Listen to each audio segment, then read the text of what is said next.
मैं आप लोगों के सामने जो है रिएक्शन वीडियो में लेकर आया हूँ। आज के वीडियो में जो है इतना जो है फनी वीडियो है, मज़ा जो है आने वाला है। प्लीज़ आप नए हो तो हमारे चैनल को जो है सब्सक्राइब कर लीजिएगा और ज़्यादा ज़्यादा जो है शेयर करिएगा। हमारा वीडियो देखने से पहले जो है कान में जो है ईयरफोन लगा लीजिएगा, उसके बाद जो है देखिएगा। आइए हम वीडियो की तरफ चलते हैं।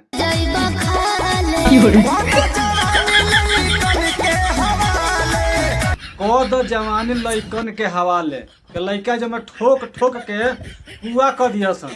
ये भौजी हम तो यह कहब तो से कि तू जवानी अपना करिया मत, आ करे के होई तो समझ लीह। तू ठोक ठोक के जन बजे एकदम कुआं कर दिया सन, ठीक ना? चलो आगे बताओ भौजी।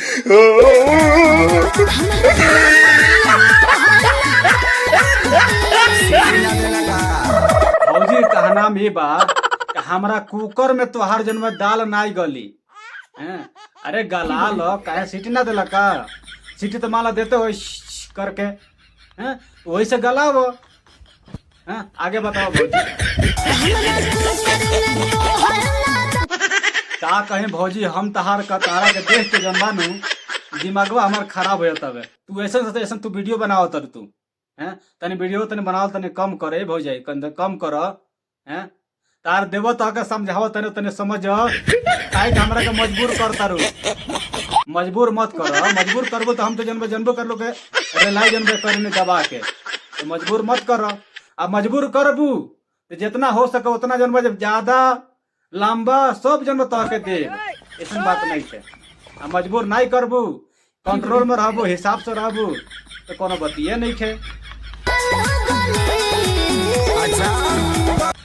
अरे कर बहिन के चौदह हो जाए, अरे गला ले रे गला ले, का हो जाए उहे न तनी ज्यादा तनी हो जाए। चल कोनो मुश्किल लेके गला।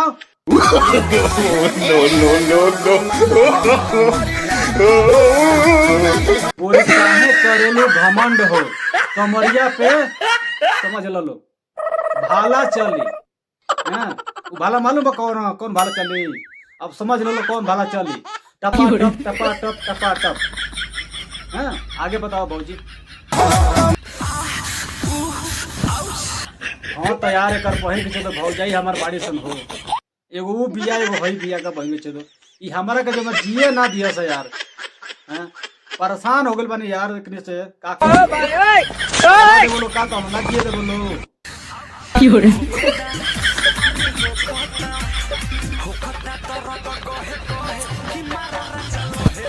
अरे कर बहिनी के चूदो हम का बताई।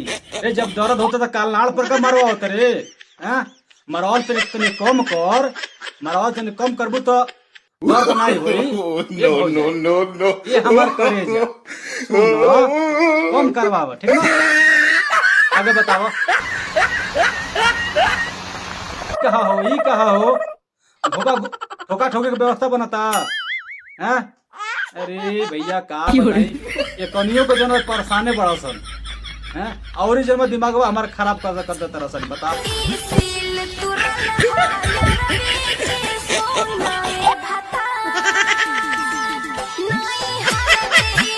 सील तुरल है यारवे के, सुना ये भतार हैं। और भतार तो अगर बजावे के बाटे तो टूटल सील लेके आयल बिया, वही पर टपा टप तूर हैं। दूसर कौन का करब? बहन के चलो मेहरारू बड़े सन एकदम से यार दिमागवा हमारे दम पगला गल बड़े सन हैं। सब जनबा जे भौजी जनबा जे दम से तलवासल बड़े से मेरा डेट में का करी, एकरी परेशान हो गइल बा दिमागवा हमारे यार। आगे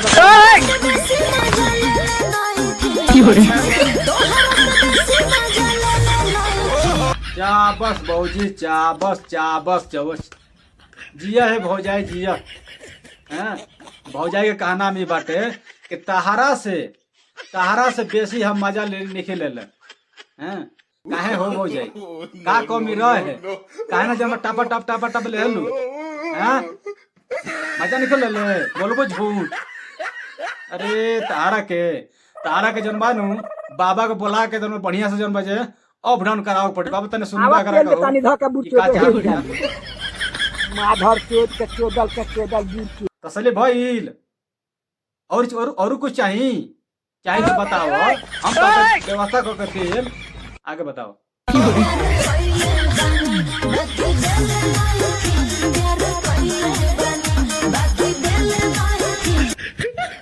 भौजी के कहा नाम ये बाटे कि प्यार कैले बानी हम मगर देले नहीं छी। हाँ, ऐसा तो होइए ना सकता। हम ना मानब कि प्यार में जन्म ना भइल हो के।